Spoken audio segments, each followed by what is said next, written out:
Mi querida espectadora, quiero comenzar este video con una pregunta que seguramente te va a remover algo por dentro. ¿Has calculado cuántas horas de tu vida has perdido preocupándote por cosas que nunca pasaron? ¿O por situaciones que efectivamente ocurrieron pero sobre las cuales no tenías ningún control? Tengo para ti un secreto clínico devastador que he descubierto después de más de 30 años acompañando mentes atormentadas por la ansiedad. El 97% de nuestras preocupaciones son completamente inútiles desde el punto de vista neurocientífico. Al final de este video te voy a demostrar por qué confiar en Dios no es una estrategia de evasión para cobardes, sino el algoritmo mental más sofisticado para optimizar tu bienestar psicológico. Pero ojo, no te hablo desde el fanatismo religioso, sino desde la evidencia empírica más sólida. Dime abajo en los comentarios si alguna vez te has quedado despierta toda la noche dándole vueltas a un problema que al día siguiente se resolvió solo, o si has gastado más energía mental preocupándote por algo que enfrentándolo realmente. Necesito conocer tu experiencia porque vamos a desbaratar juntas el mito de que preocuparse es productivo. Escúchame bien, yo no era creyente cuando empecé mi carrera como psicólogo. Era ese tipo de profesional súper racionalista que pensaba que la fe era para personas que no habían desarrollado suficiente pensamiento crítico. Qué arrogante era, ¿verdad? Durante años traté a mis pacientes únicamente con técnicas cognitivo-conductuales tradicionales y aunque obtenía resultados, había algo que no me cuadraba del todo. ¿Sabes qué me hizo cambiar de perspectiva? Una paciente llamada Esperanza, sí, así se llamaba, y te juro que no me lo estoy inventando. Esperanza llegó a mi consulta con un trastorno de ansiedad generalizada tan severo que no podía salir de su casa sin tener ataques de pánico. Había probado con 3 terapeutas diferentes, había tomado ansiolíticos por años, había hecho yoga, meditación, terapia de pareja, terapia familiar y nada funcionaba de manera sostenida. En nuestra primera sesión, Esperanza me dijo algo que me quedó grabado. Doctor Rizzo, yo sé que usted me va a ayudar con técnicas muy buenas, pero déjeme decirle algo. Mi problema no es que no sepa qué hacer con mis pensamientos negativos. Mi problema es que he perdido la confianza en que la vida me va a sostener. ¿Te das cuenta de la profundidad de esa frase? Esperanza había identificado algo que yo, con todos mis diplomas y certificaciones, no había logrado ver, que la ansiedad patológica es, en el fondo, una crisis de confianza existencial. Trabajamos juntas durante 8 meses, aplicamos reestructuración cognitiva, técnicas de exposición gradual, mindfulness, todo el arsenal terapéutico. Esperanza mejoraba temporalmente, pero siempre recaía cuando enfrentaba situaciones nuevas e impredecibles. Hasta que un día llegó a la sesión y me dijo, doctor, esta semana no he tenido ni un solo ataque de pánico. Le pregunté qué había cambiado, esperando escuchar sobre algún ejercicio que finalmente había funcionado. Su respuesta me dejó pensando por meses. Decidí entregarle mis preocupaciones a Dios todas las mañanas, no como una oración desesperada pidiendo que arregle todo, sino como un acto consciente de reconocer que hay cosas que no están bajo mi control y que está bien que así sea. Esperanza había descubierto algo que la neurociencia contemporánea confirma, que la sensación de control total es una ilusión cognitiva que genera más ansiedad de la que resuelve. Desde ese momento comencé a estudiar seriamente la intersección entre fe y salud mental. Lo que descubrí me sorprendió tanto que cambió para siempre mi forma de ejercer la terapia. Resulta que cuando una persona desarrolla confianza genuina en una fuerza superior, se activan mecanismos neurológicos específicos que promueven la regulación emocional, reducen la hipervigilancia ansiosa y mejoran la capacidad de toma de decisiones bajo incertidumbre. Pero cuidado, mi querida espectadora, porque no estoy hablando de cualquier tipo de fe. Hay formas de fe que empeoran la ansiedad en lugar de mejorarla. La fe tóxica, esa que te dice que si eres suficientemente buena, Dios te va a proteger de todo mal, esa que te promete que nunca vas a sufrir si haces las oraciones correctas. Esa fe no solo es mentirosa, sino que es psicológicamente dañina. Te genera una ansiedad adicional, porque cuando inevitablemente llegan las dificultades de la vida, te sientes abandonada por Dios o castigada por algún pecado secreto. La fe que sana la ansiedad es muy diferente. Es una fe madura que entiende que la vida incluye sufrimiento como parte natural del crecimiento, que confía en que tiene los recursos internos para manejar lo que sea que venga y que reconoce que hay una sabiduría operando en el universo que trasciende tu comprensión limitada. Esta fe no te promete que evitarás el dolor, te promete que podrás atravesarlo con dignidad y extraer sabiduría de la experiencia. ¿Te has preguntado alguna vez por qué algunas personas parecen navegar las crisis de la vida con una serenidad que tú envidias? ¿Has notado que no necesariamente son las personas que tienen vidas más fáciles, sino las que han desarrollado una relación diferente con la incertidumbre? Pues déjame decirte algo que va a cambiar tu perspectiva. Esas personas no han eliminado las preocupaciones de sus vidas. Han aprendido a procesarlas de manera completamente diferente. El primer consejo poderoso que quiero compartir contigo es este. Aprende a distinguir entre preocupación productiva y preocupación parásita. La preocupación productiva es esa que te motiva a tomar acciones constructivas. Por ejemplo, si te preocupa tu salud cardiovascular, esa preocupación te impulsa a hacer ejercicio, mejorar tu alimentación, visitar al cardiólogo. Es una preocupación que genera soluciones. La preocupación parásita, en cambio, es esa que se come tu energía mental sin producir ninguna acción útil. Por ejemplo, quedarte despierta pensando, ¿y si mi hijo tiene un accidente? Sin que haya ninguna evidencia de peligro inmediato, ni ninguna acción específica que puedas tomar para prevenir todos los posibles accidentes. Esa preocupación no te protege, te agota. Aquí es donde entra Dios, o como prefieras llamar a esa fuerza superior.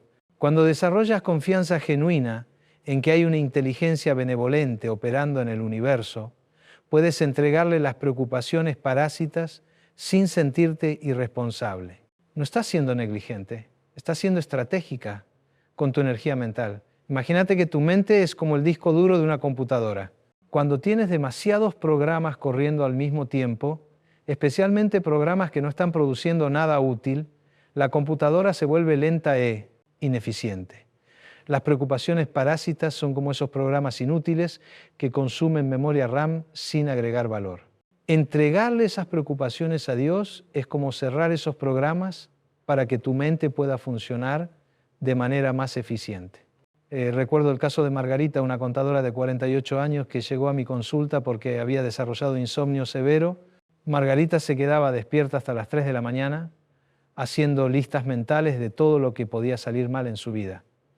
Que su esposo la dejara, que perdiera su trabajo, que sus hijos tuvieran accidentes, que sus padres se enfermaran, que hubiera una crisis económica.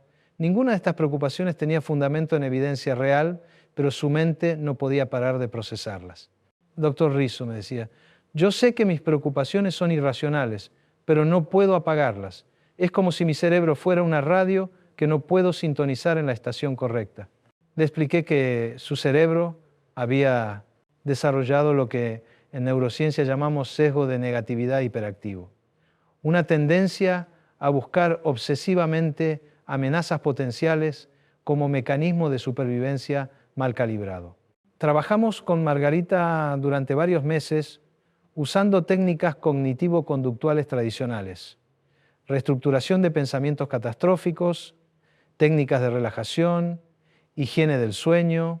Mejoraba gradualmente, pero las recaídas eran frecuentes. El cambio real vino cuando Margarita empezó a practicar lo que yo llamo entrega nocturna. Cada noche antes de acostarse escribía todas sus preocupaciones en un papel y después decía en voz alta, Dios, te entrego estas preocupaciones. Confío en que mañana tendré la sabiduría y la fuerza para manejar lo que realmente necesite atención. Al principio, Margarita pensaba que esto era muy New Age y le daba pena hacerlo. Pero después de una semana notó que podía dormir mejor. Después de un mes se dio cuenta de que muchas de las cosas que la habían tenido preocupada se habían resuelto solas o habían resultado no ser tan problemáticas como había imaginado. Después de 3 meses, Margarita había desarrollado un patrón completamente nuevo de procesamiento mental. Doctor, me decía, no es que ya no me preocupe por nada, es que he aprendido a preocuparme solo por lo que vale la pena. Margarita había entendido algo fundamental, que confiar en Dios no significa volverse pasiva, sino volverse selectiva con el uso de tu energía mental. El segundo consejo poderoso es este. Desarrolla lo que yo llamo perspectiva telescópica. Cuando estás muy cerca de un problema, se ve gigantesco e insuperable. Cuando te alejas y lo miras desde la perspectiva de tu vida completa, o mejor aún, desde la perspectiva de la eternidad, recuperas la proporción adecuada. ¿Cuántas veces has perdido el sueño por algo que un año después ya ni recordabas? ¿Cuántas crisis que te parecían el fin del mundo resultaron ser redirecciones hacia algo mejor? La perspectiva telescópica te ayuda a recordar que la mayoría de nuestras preocupaciones son temporales, mientras que nuestra capacidad de crecimiento y adaptación es permanente. Esto no significa minimizar tus problemas reales o fingir que no importan. Significa ubicarlos en el contexto adecuado para que puedas responder desde la sabiduría y no desde el pánico. Cuando confías en que Dios tiene una perspectiva más amplia que la tuya, puedes relajar esa necesidad obsesiva de controlarlo todo porque entiendes que no tienes acceso a toda la información necesaria para tomar las mejores decisiones en cada momento. Déjame contarte sobre Patricia, una mujer de 52 años que vino a terapia devastada porque su único hijo se había ido a estudiar a Europa y ella no sabía cómo llenar el vacío que había dejado. Patricia había dedicado los últimos 20 años de su vida completamente a la maternidad y ahora se sentía perdida e inútil. Doctor, Rizo, me decía llorando, mi vida ya no tiene sentido, yo era la mamá de Sebastián y ahora ¿qué soy? ¿Para qué me levanto cada mañana? Patricia estaba experimentando lo que conocemos como síndrome del nido vacío, pero en su caso se había intensificado porque había puesto todos sus huevos en la canasta de la maternidad. Durante las primeras sesiones, Patricia se resistía a cualquier sugerencia de encontrar nuevos propósitos o pasatiempos. Usted no entiende, doctor. Yo no quiero otros propósitos. Yo quiero a mi hijo de vuelta. Era comprensible, pero también era una forma de sufrimiento que se estaba autoinfligiendo al aferrarse a una etapa de la vida que naturalmente había terminado. El punto de inflexión llegó cuando Patricia empezó a desarrollar perspectiva telescópica sobre su experiencia maternal. En lugar de ver la partida de su hijo como el final de su propósito, empezó a verla como la culminación exitosa de su trabajo como madre. No era precisamente eso lo que había querido lograr, criar un hijo independiente, seguro de sí mismo, capaz de perseguir sus sueños. Patricia comenzó a confiar en que si Dios le había dado la bendición de ser madre durante 20 años, también tenía un propósito para esta nueva etapa de su vida. No sabía cuál era ese propósito todavía, pero desarrolló la fe de que se revelaría gradualmente si se mantenía abierta a las posibilidades. 6 meses después, Patricia se había involucrado en un programa de mentoría para madres jóvenes en su comunidad. Estaba usando toda la experiencia y sabiduría que había acumulado durante sus años de maternidad intensiva para ayudar a otras mujeres que estaban empezando ese proceso. Doctor, me decía, ahora entiendo que Dios no me quitó mi propósito como madre, lo expandió. Ya no soy solo la mamá de Sebastián, soy una madre espiritual para muchas mujeres que necesitan orientación. El tercer consejo poderoso es fundamental. Aprende a diferenciar entre lo que puedes controlar y lo que no puedes controlar. Y concentra tu energía únicamente en lo primero. Esto suena obvio, pero la mayoría de nosotras gastamos el 80% de nuestra energía mental preocupándonos por cosas que están completamente fuera de nuestro control. No puedes controlar lo que otros piensen de ti, pero sí puedes controlar cómo actúas de acuerdo a tus valores. No puedes controlar si vas a enfermarte, pero sí puedes controlar cómo cuidas tu salud. No puedes controlar las decisiones de tus hijos adultos, pero sí puedes controlar cómo los apoyas emocionalmente. No puedes controlar la economía del país, pero sí puedes controlar cómo manejas tus finanzas personales. Cuando entiendes esta distinción y actúas en consecuencia, tu nivel de estrés disminuye dramáticamente porque ya no estás luchando batallas imposibles de ganar. Es como la diferencia entre nadar contra la corriente y nadar con ella. Requiere mucho menos esfuerzo y llegas mucho más lejos. La fe en Dios te ayuda a hacer esta distinción con mayor claridad porque te recuerda que hay muchas variables operando en cualquier situación que están más allá de tu percepción y control. Esto no te hace pasiva, te hace estratégica. Puedes poner toda tu energía en hacer tu parte excelentemente, confiando en que las variables que no controlas serán manejadas por una sabiduría superior a la tuya. Te voy a contar el caso de Remedios, una empresaria de 45 años que estaba a punto de quebrar su negocio y sufrir un infarto por estrés al mismo tiempo.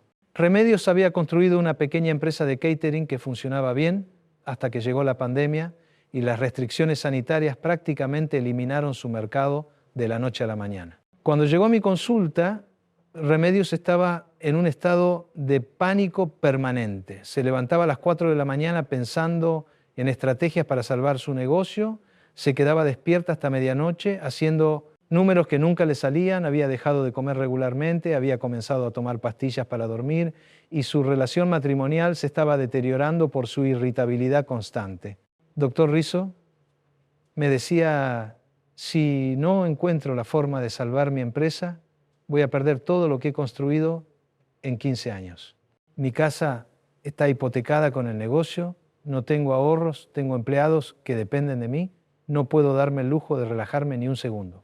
Remedios había caído en la trampa de creer que la intensidad de su preocupación era proporcional a su responsabilidad como empresaria. Le expliqué algo que cambió su perspectiva. Remedios, dime una cosa, ¿tú decidiste que llegara la pandemia? ¿Tú decidiste que impusieran restricciones sanitarias? ¿Tú decidiste el momento en que llegó esta crisis? Por supuesto que no. Entonces, ¿por qué te estás haciendo responsable por factores que nunca estuvieron bajo tu control? Trabajamos en separar lo que sí estaba bajo su control de lo que no.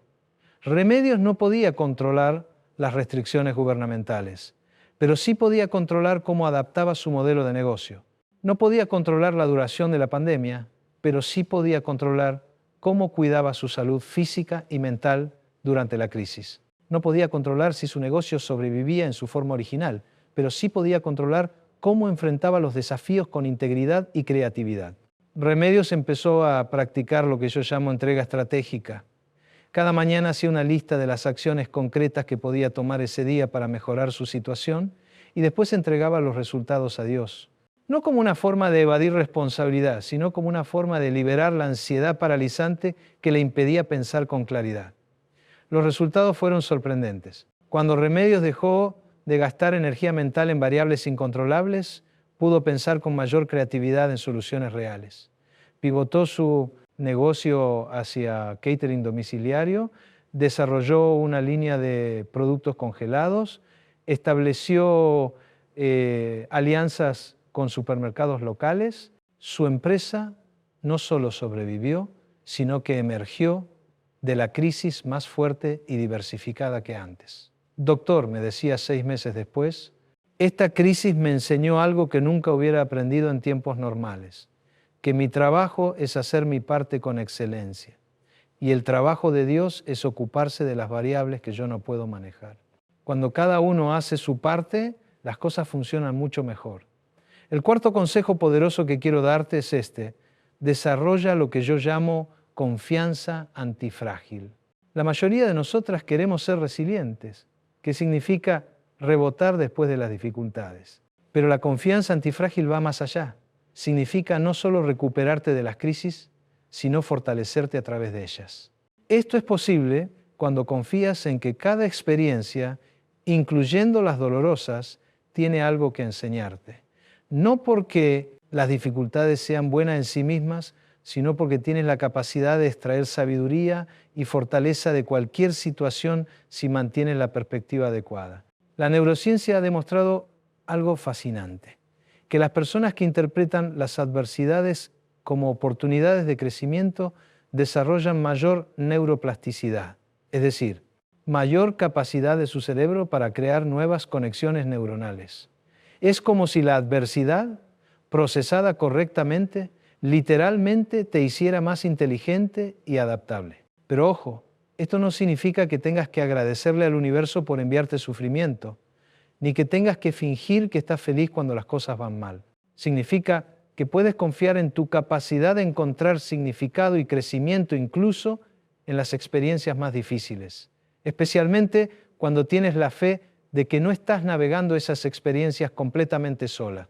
Quiero contarte sobre el caso de Soledad, Una mujer de 59 años que llegó a mi consulta después de haber perdido a su esposo por cáncer, haber sido despedida de su trabajo por reestructuración empresarial y haber recibido el diagnóstico de diabetes tipo 2, todo en el lapso de 8 meses. Soledad estaba comprensiblemente devastada y me decía: Doctor Rizzo, yo era una mujer de fe, pero esto me ha hecho dudar de todo. ¿Por qué Dios me está enviando tantas pruebas al mismo tiempo? Era una pregunta legítima y dolorosa. Soledad había vivido 58 años siendo una mujer responsable, trabajadora, devota, buena esposa y madre. Desde su perspectiva no se merecía esta avalancha de dificultades. Y tenía razón, no se las merecía, pero ahí estaban, y la pregunta no era por qué habían llegado, sino cómo iba a navegarlas. Durante los primeros meses de terapia, Soledad pasó por todas las etapas del duelo: negación, ira, negociación, depresión. Cuestionó su fe, se sintió abandonada por Dios, consideró que tal vez había estado viviendo una ilusión todos, esos años creyendo que ser buena persona la protegería de las tragedias. El punto de inflexión llegó cuando Soledad empezó a desarrollar lo que yo llamo fe poscatástrofe.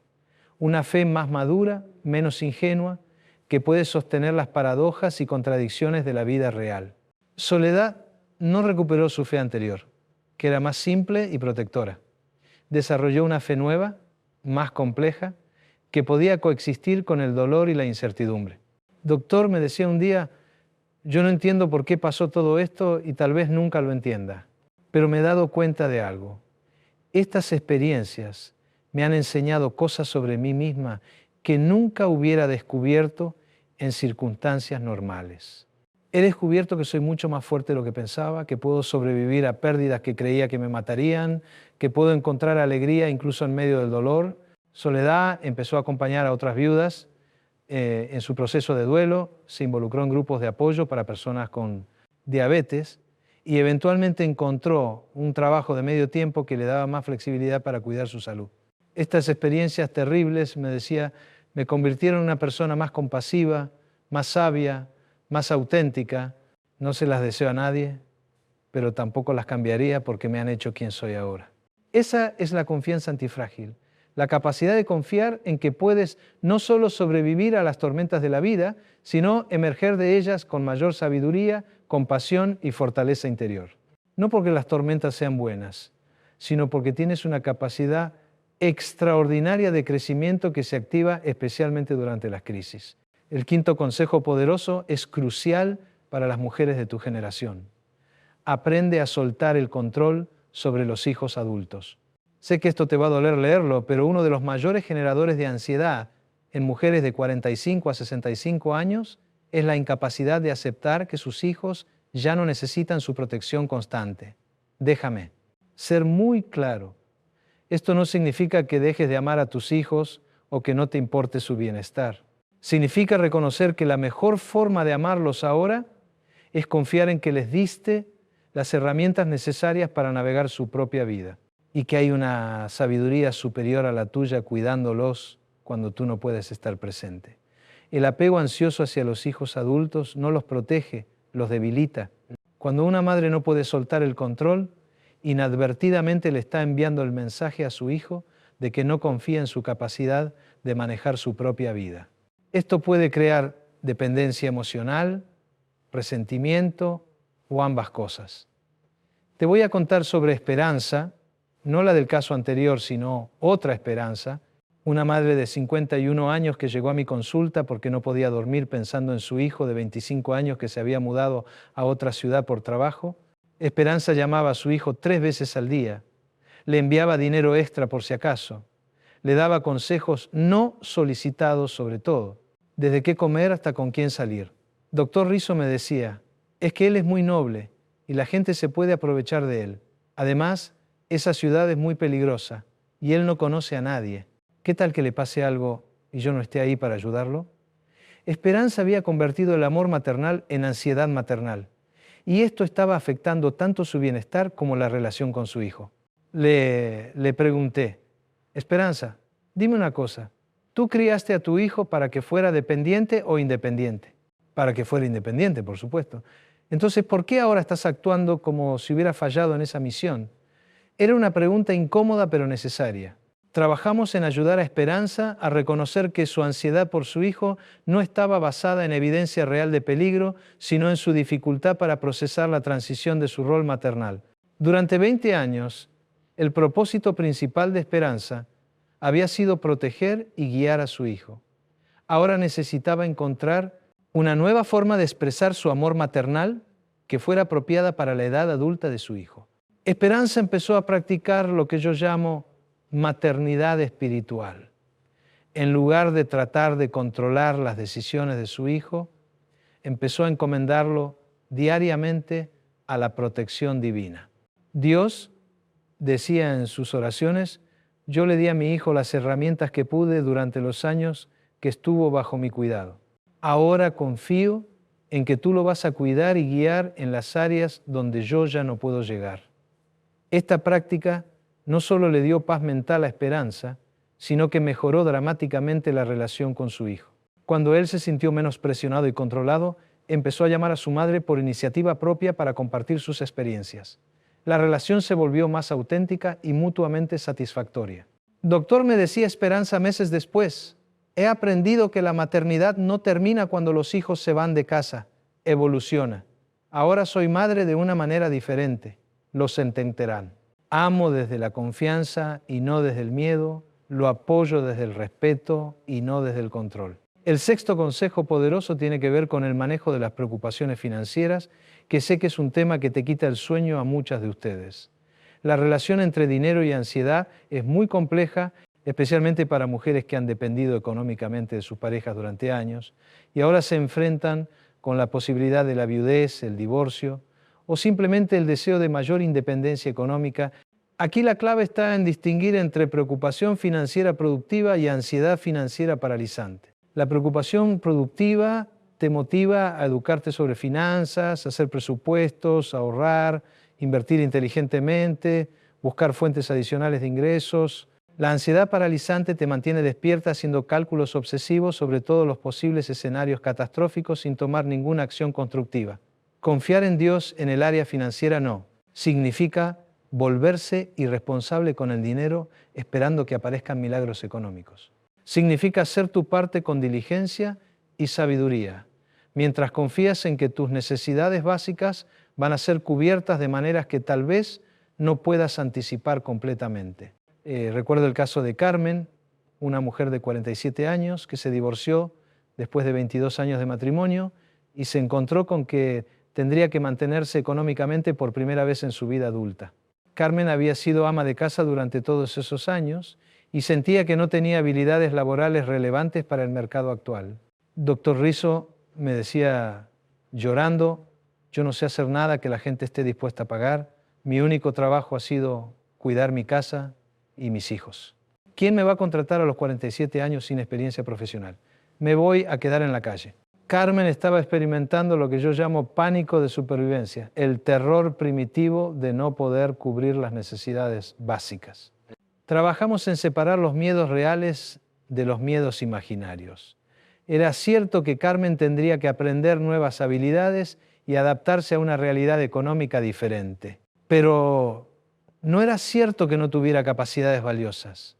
Durante 22 años había administrado un hogar, había gestionado presupuestos familiares, había coordinado las actividades de múltiples personas, había resuelto problemas logísticos complejos diariamente. Carmen empezó a desarrollar lo que yo llamo confianza financiera espiritual, la fe de que si estaba dispuesta a hacer su parte, el universo le proporcionaría oportunidades para sustentarse dignamente. Esto no la hizo pasiva, al contrario, la motivó a tomar acción desde un lugar de esperanza en lugar de desesperación. Carmen se inscribió en cursos de administración de empresas, comenzó a trabajar como asistente virtual para pequeños empresarios y gradualmente desarrolló su propia consultoría en organización doméstica y administración del hogar.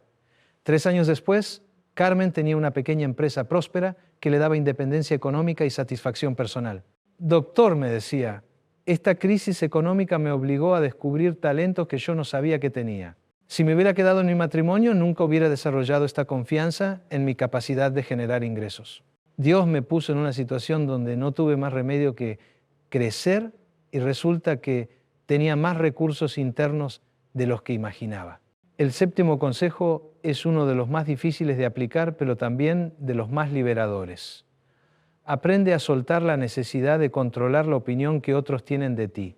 Este es un tema especialmente relevante para las mujeres porque históricamente hemos sido socializadas para priorizar la armonía relacional, a veces a costa de nuestra autenticidad. ¿Cuánta energía mental gastas calculando cómo van a reaccionar otros a tus decisiones? ¿Cuántas veces has dejado de hacer algo? ¿Qué querías hacer porque te preocupaba el juicio de tu familia, tus amigos o incluso de extraños? ¿Cuántas veces has dicho sí cuando querías decir no? ¿O has dicho no cuando querías decir sí por miedo a la desaprobación? La verdad incómoda es que no puedes controlar lo que otros piensen de ti, y el intento de hacerlo es una de las formas más agotadoras de ansiedad que existen. Además, cuando tomas decisiones basadas en las opiniones anticipadas de otros en lugar de en tus propios valores, terminás viviendo una vida que no te pertenece. Confiar en Dios en esta área significa recordar que tu valor como persona no depende de la aprobación externa, sino de tu identidad como hija del universo, con una misión única que cumplir. Cuando tienes claro que tu responsabilidad principal es ser fiel a esa misión, las opiniones de otros se vuelven secundarias. Te voy a contar sobre Pilar, una abogada de 54 años que llevaba toda su carrera trabajando en una firma prestigiosa, pero que secretamente soñaba con dedicarse a la defensa de derechos humanos.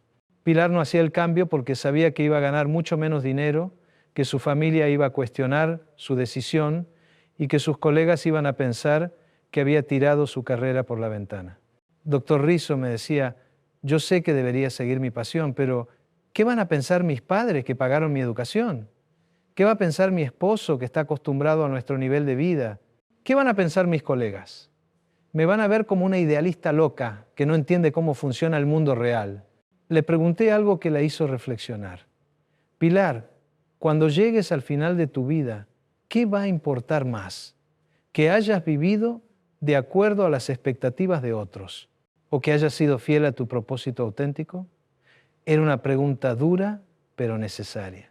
Trabajamos en ayudar a Pilar a desarrollar lo que yo llamo coraje espiritual, la valentía de vivir de acuerdo a sus valores profundos, confiando en que el universo la va a sostener cuando tome decisiones alineadas con su verdad interior.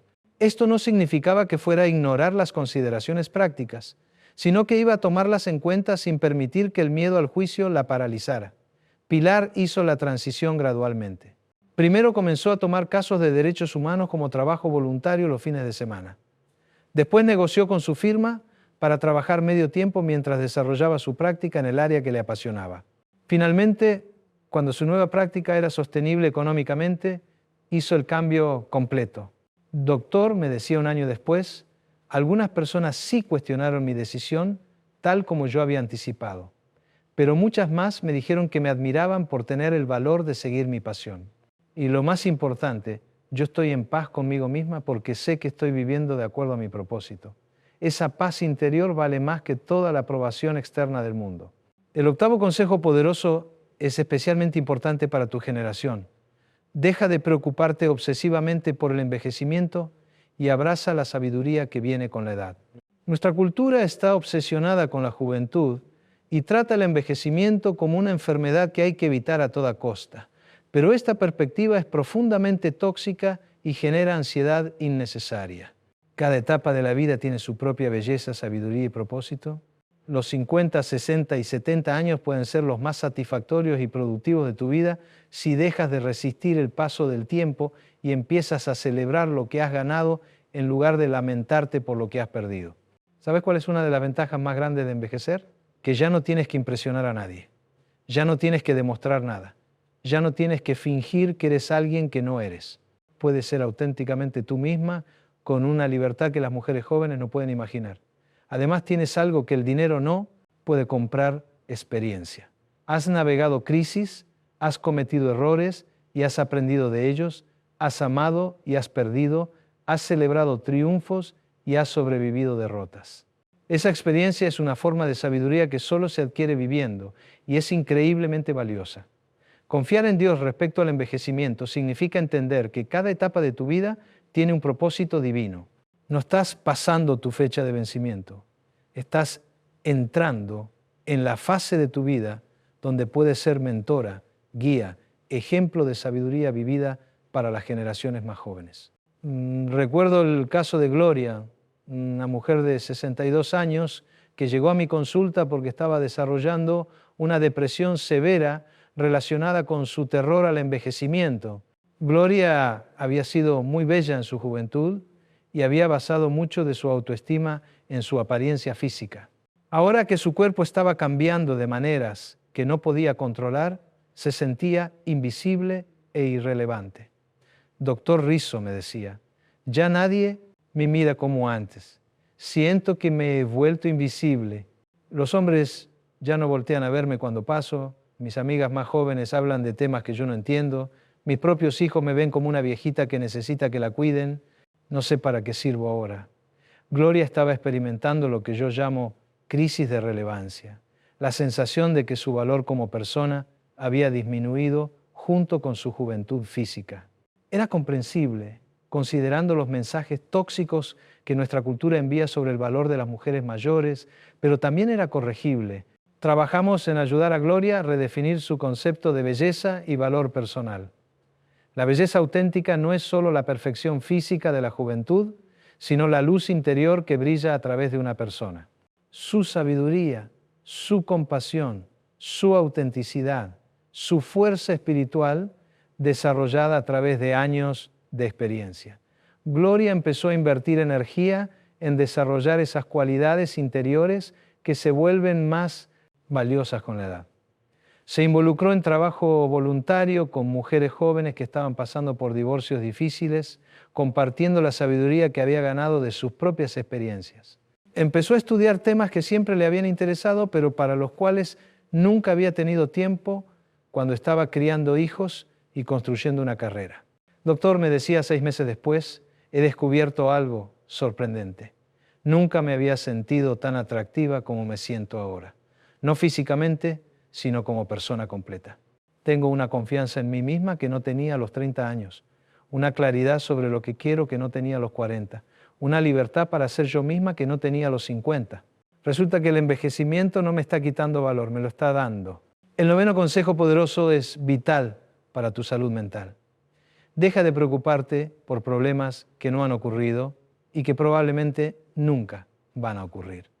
El 90% de nuestras preocupaciones son sobre futuros imaginarios negativos que existen solo en nuestra mente, no en la realidad. Tu cerebro fue diseñado para identificar amenazas potenciales como mecanismo de supervivencia, pero en el mundo moderno esa función está mal calibrada. Tu sistema de alarma mental se activa ante amenazas que en realidad son solo pensamientos sobre posibilidades remotas, como si fueran peligros inmediatos y reales. ¿Te has dado cuenta de que puedes estar físicamente segura, cómoda, alimentada, rodeada de personas que te aman, y aún así sentirte ansiosa por cosas que podrían pasar en el futuro? Esa es la evidencia de que tu ansiedad no está respondiendo a la realidad presente, sino a escenarios imaginarios.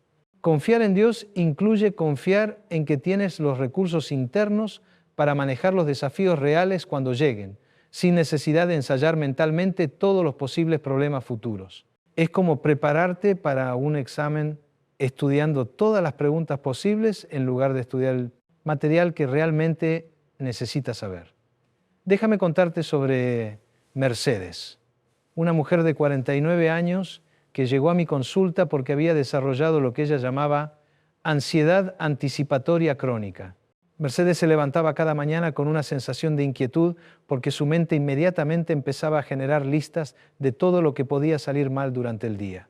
Doctor Rizzo, me decía, mi cabeza no para de hacer preguntas. ¿Y si mi esposo tiene un accidente camino al trabajo? ¿Y si mi hija no encuentra trabajo después de graduarse? ¿Y si mis padres se enferman y no pueden cuidarse solos?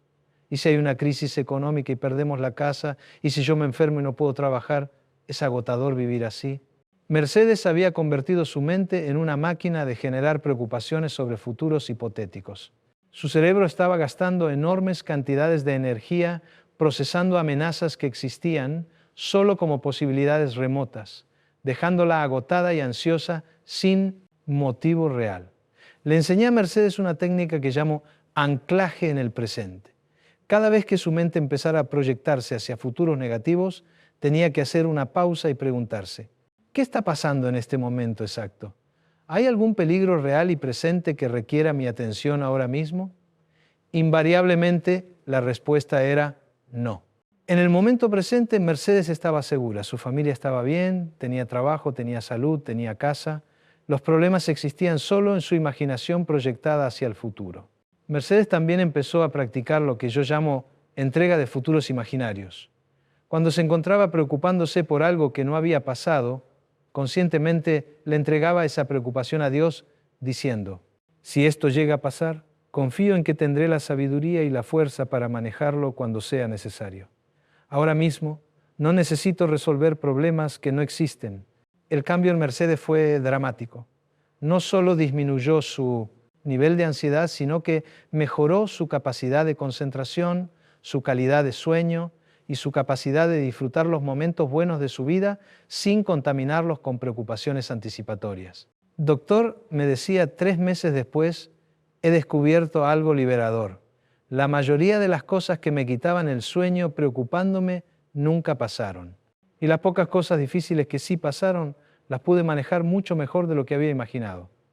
He estado desperdiciando años de mi vida sufriendo por adelantado por cosas que nunca llegaron. El 10º consejo poderoso es crucial. Aprende a distinguir entre problemas reales que requieren acción y dramas emocionales que solo requieren procesamiento interno. No todo lo que te molesta o te preocupa necesita una solución externa. Muchas veces lo que necesitas no es cambiar la situación, sino cambiar tu perspectiva sobre la situación. Esto es especialmente importante en las relaciones familiares, donde muchas mujeres se desgastan tratando de arreglar dinámicas que han existido por décadas y que están más allá de su control. No puedes cambiar a tu hermana perfeccionista, no puedes hacer que tu madre deje de ser crítica, no puedes obligar a tu hijo adulto a tomar las decisiones que tú consideras correctas. Lo que sí puedes hacer es cambiar tu reacción emocional a estos comportamientos, establecer límites apropiados y entregarle a Dios las personas que amas, pero que no puedes cambiar. Esto no es frialdad ni indiferencia, es sabiduría emocional. Te voy a contar sobre Amparo, una mujer de 53 años que llegó a mi consulta agotada porque había pasado los últimos 5 años tratando de mediar los conflictos entre su madre y su hermana. Su madre era muy controladora y crítica, su hermana era muy reactiva y dramática, y las dos se peleaban constantemente por cualquier cosa. Doctor Rizzo me decía, yo soy la única cuerda en esta familia. Si yo no intervengo, se van a destruir mutuamente. Mi madre llama llorando porque mi hermana no la respeta, mi hermana llama furiosa porque mi madre la critica constantemente. Yo me paso la vida siendo mediadora, psicóloga, árbitro y estoy agotada. Amparo había asumido un rol que no le correspondía, ser la responsable de la armonía familiar.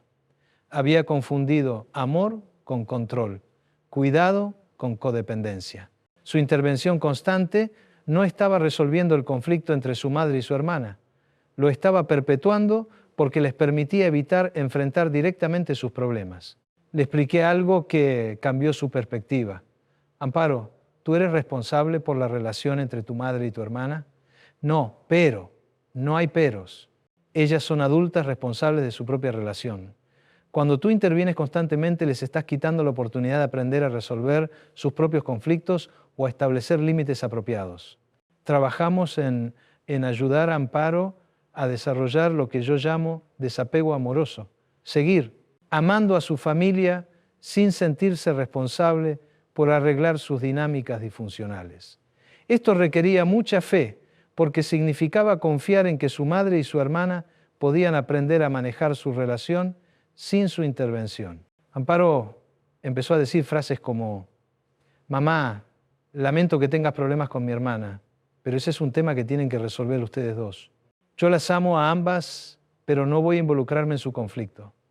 Al principio Tanto su madre como su hermana se molestaron porque Amparo ya no estaba disponible para su drama habitual. Pero algo interesante pasó. Cuando Amparo dejó de estar disponible como mediadora, su madre y su hermana tuvieron que empezar a comunicarse directamente. No resolvieron todos sus problemas, pero sí aprendieron a coexistir sin crear crisis constantes que requirieran la intervención de Amparo.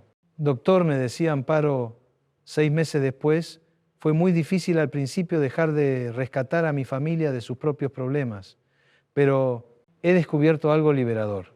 Cuando dejé de ser la terapeuta familiar no oficial, pude volver a ser simplemente la hija y la hermana.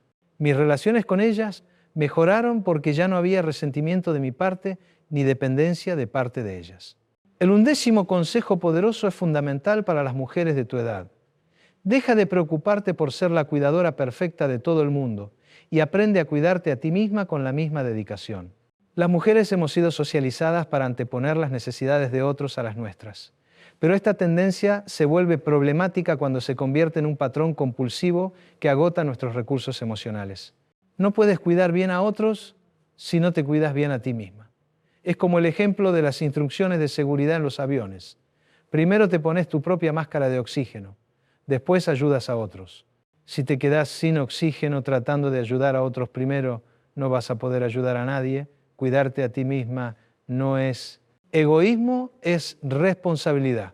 Cuando mantienes tu bienestar físico, emocional y espiritual, tienes más recursos para ofrecer genuinamente a las personas que amas. Cuando te sacrificas constantemente, terminas ofreciendo desde el resentimiento y el agotamiento, lo cual no le sirve a nadie. Confiar en Dios incluye confiar en que las personas que amas van a estar bien aunque tú no estés disponible para resolverles todos los problemas las 24 horas del día. Incluye confiar en que tú también mereces cuidado, atención y consideración, no solo los demás. Recuerdo el caso de Consuelo, una mujer de 55 años que llegó a mi consulta con síntomas de burnout severo. Consuelo cuidaba a su madre con demencia, ayudaba económicamente a su hijo desempleado, trabajaba a tiempo completo como enfermera y además mantenía su casa y cocinaba para su esposo que se había vuelto muy dependiente después de una cirugía. Doctor Rizzo me decía, yo sé que estoy agotada, pero ¿qué voy a hacer? Mi madre me necesita, mi hijo está pasando por un momento difícil, mi esposo no puede hacer muchas cosas todavía, mis pacientes dependen de mí. No puedo ser egoísta y pensar solo en mí cuando tanta gente me necesita. Consuelo había caído en la trampa de creer que ser una buena mujer significaba sacrificarse completamente por otros. Había perdido de vista que ella también era una persona valiosa que merecía cuidado y atención. Su generosidad se había vuelto compulsiva y estaba destruyendo su salud física y mental. Le expliqué algo que la hizo reflexionar. Consuelo, ¿qué va a pasar con todas las personas que dependen de ti si tú te enfermas o tienes un colapso nervioso? ¿Le vas a servir más estando agotada y resentida o estando descansada y disponible emocionalmente? Trabajamos en ayudar a Consuelo a desarrollar límites apropiados y a distribuir las responsabilidades de manera más equitativa. Su hijo adulto necesitaba asumir más responsabilidad por su propia vida. Su esposo podía hacer más cosas de las que estaba haciendo y había recursos comunitarios disponibles para ayudar con el cuidado de su madre. Consuelo empezó a practicar lo que yo llamo autocuidado espiritual. Reconocer que cuidarse a sí misma era una responsabilidad sagrada, no un lujo opcional. Esto incluía tiempo para descansar, para hacer ejercicio, para actividades que disfrutaba, para nutrir su propia alma. Doctor, me decía 3 meses después, al principio me sentía culpable por no estar disponible para todo el mundo todo el tiempo, pero me he dado cuenta de algo. Cuando estoy descansada y en paz conmigo misma, puedo dar mucho más cuando realmente me necesitan. Antes daba desde el agotamiento, ahora doy desde la abundancia. El 12º consejo es especialmente relevante para mujeres que han pasado por divorcios, viudez o que están considerando hacer cambios importantes en sus relaciones. Deja de preocuparte por estar sola y aprende a disfrutar tu propia compañía. El miedo a la soledad mantiene a muchas mujeres en relaciones que no las nutren o las impulsa a buscar desesperadamente nueva pareja sin haber procesado adecuadamente las experiencias previas. La soledad no es lo mismo que estar sola. Puedes estar sola y sentirte en paz, o puedes estar acompañada y sentirte profundamente sola. La soledad es un estado emocional que tiene más que ver con tu relación contigo misma que con la presencia o ausencia de otras personas. Cuando desarrollas una relación sólida contigo misma, cuando te conviertes en alguien cuya compañía disfrutas, la soledad física se vuelve mucho menos amenazante. Puedes elegir estar con otros desde la preferencia y no desde la necesidad desesperada, lo cual hace que tus relaciones sean mucho más sanas y satisfactorias. Confiar en Dios incluye confiar en que eres una compañía valiosa para ti misma, que tu vida tiene significado independientemente de tu estado civil y que si estás destinada a compartir tu vida con alguien, esa persona llegará cuando sea el momento apropiado. Te voy a contar sobre Rosa, una mujer de 48 años que se divorció después de 20 años de un matrimonio insatisfactorio, pero que se aterrorizaba ante la perspectiva de vivir sola. Rosa nunca había vivido sola en su vida adulta. Había pasado de la casa de sus padres a vivir con roommates en la universidad. Después se había casado inmediatamente después de graduarse. Doctor Rizzo, me decía, yo no sé cómo estar sola. Me da pánico la idea de llegar a casa y que no haya nadie ahí. ¿Qué voy a hacer en las noches? ¿Con quién voy a hablar? ¿Qué tal que me da un infarto y nadie se da cuenta? ¿Qué tal que me convierto en una de esas mujeres solitarias y amargadas? Rosa había confundido estar sola con estar abandonada. Había asociado la soledad con peligro, tristeza, fracaso. No podía imaginar que la soledad pudiera ser una experiencia positiva de autoconocimiento, libertad y crecimiento personal. Trabajamos en ayudar a Rosa a redefinir su relación con la soledad. En lugar de verla como algo que había que evitar a toda costa, empezó a verla como una oportunidad de conocerse mejor, de desarrollar sus propios intereses, de crear un hogar que reflejara completamente su personalidad sin compromisos. Rosa empezó gradualmente a disfrutar aspectos de vivir sola que no había anticipado. Poder decorar su espacio exactamente como quería, comer lo que se le antojara cuando se le antojara, ver las películas que le gustaban, desarrollar rutinas que la nutrieran sin tener que negociar con nadie. Doctor, me decía 6 meses después, he descubierto algo sorprendente. Yo soy muy buena compañía para mí misma. Me gusta mi propia conversación, me gustan mis propios gustos, disfruto mi propia tranquilidad. No es que no quiera volver a tener pareja algún día, pero ya no es una necesidad desesperada. Si llega alguien, va a ser porque agrega valor a una vida que ya es completa y satisfactoria. Rosa había aprendido una lección valiosa, que la completitud emocional no puede venir de otra persona, tiene que venir de adentro. Cuando entiendes esto, puedes entrar en relaciones desde la abundancia emocional en lugar de desde la carencia, lo cual aumenta dramáticamente las posibilidades de que esas relaciones sean sanas y duraderas.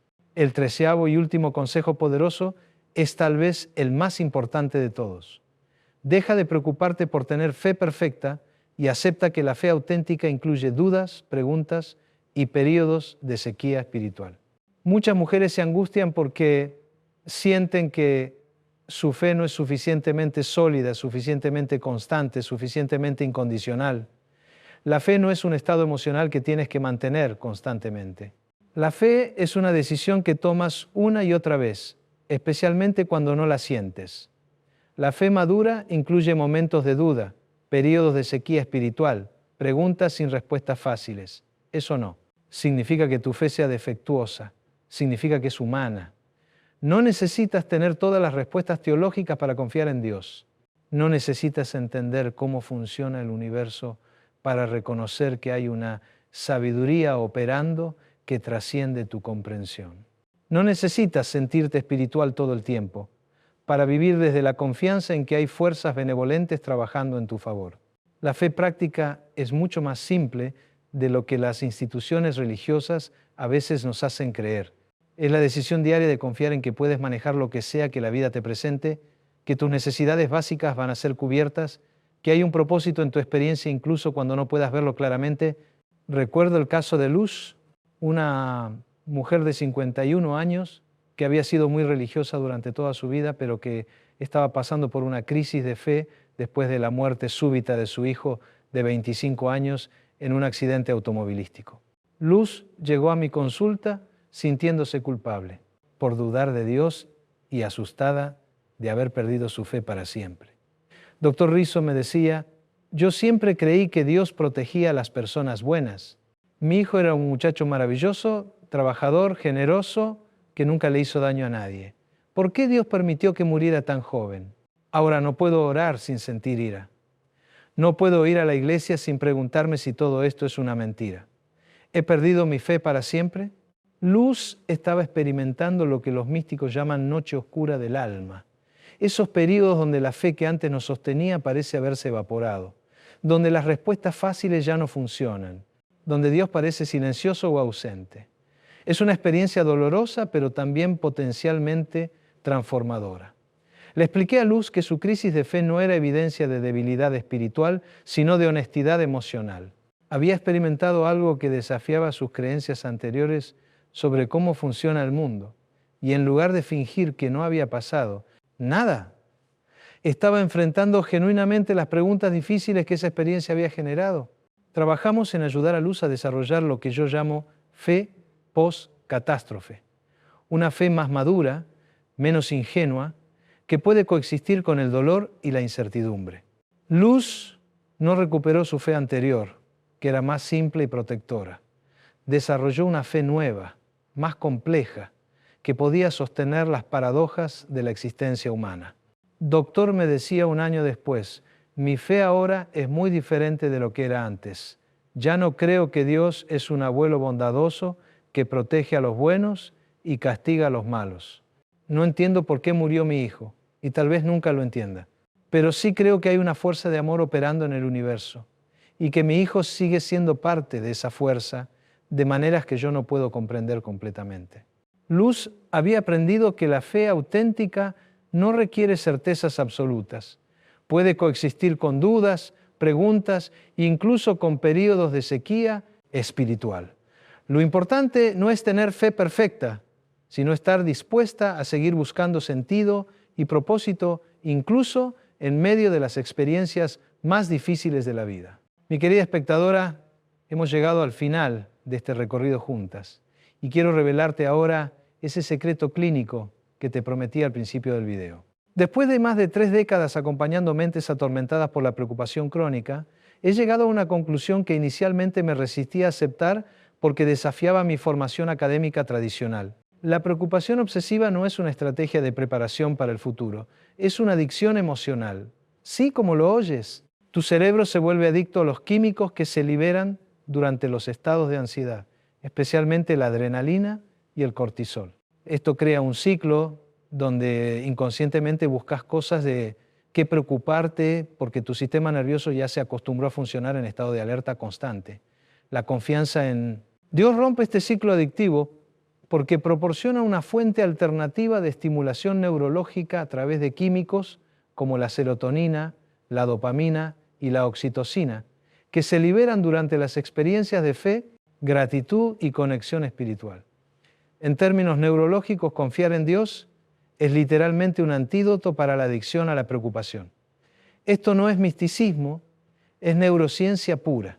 Los estudios de resonancia magnética han demostrado que las personas que practican la confianza espiritual desarrollan mayor densidad en la corteza prefrontal, que es la región cerebral responsable por la regulación emocional y la toma de decisiones racionales. También muestran menor actividad en la amígdala, que es el centro de procesamiento del miedo. En otras palabras, confiar en Dios no solo te hace sentir mejor emocionalmente, literalmente cambia la estructura de tu cerebro de maneras que te hacen más resiliente, más sabia y más capaz de navegar las complejidades de la vida adulta. Tu desafío para esta semana es simple pero transformador. Cada vez que te encuentres preocupándote por algo que no puedes controlar, vas a hacer una pausa consciente y vas a decir en voz alta: entrego esta preocupación a una sabiduría superior a la mía y confío en que tendré los recursos necesarios para manejar lo que realmente requiera mi atención. No tienes que creer en una religión específica para hacer este ejercicio. Solo necesitas reconocer que hay aspectos de la existencia que trascienden tu capacidad de comprensión y control total y que está bien confiar en esa trascendencia. Practica esto consistentemente durante 7 días y observa qué pasa con tu nivel de ansiedad, tu calidad de sueño, tu capacidad de concentración y tu bienestar general. Te garantizo que vas a notar cambios significativos porque estarás entrenando a tu cerebro para procesar la incertidumbre de una manera completamente diferente. Y aquí está mi petición final. Si este video te ayudó a ver la confianza en Dios desde una perspectiva nueva y más práctica, compártelo con 3 mujeres que sepas que están luchando con ansiedad crónica o preocupaciones obsesivas. Una de las características más hermosas de la fe auténtica es que se multiplica cuando se comparte. También déjame en los comentarios cuál de los 13 consejos resonó más contigo y por qué. Me encanta leer cómo estas ideas están impactando las vidas reales de mujeres reales que están navegando los desafíos complejos de esta etapa de la vida. Recuerda, mi querida espectadora, preocuparse no te da control sobre el futuro, solo te roba la paz del presente. Confiar en Dios no te hace irresponsable. Te hace estratégicamente inteligente con el uso de tu energía mental y emocional. No estás sola en este camino y tienes dentro de ti una capacidad de resistencia y crecimiento que es mucho mayor de lo que imaginas. La vida que estás destinada a vivir, esa vida de mayor serenidad, propósito y satisfacción, está esperándote del otro lado de tus preocupaciones obsesivas. Todo lo que necesitas hacer es dar el primer paso hacia la confianza y el universo se encargará de sostener los pasos que siguen. Suscríbete al canal si este contenido está agregando valor real a tu proceso de crecimiento personal. Y activa la campanita para que no te pierdas los próximos videos donde seguiremos explorando herramientas prácticas para construir una vida más auténtica y satisfactoria.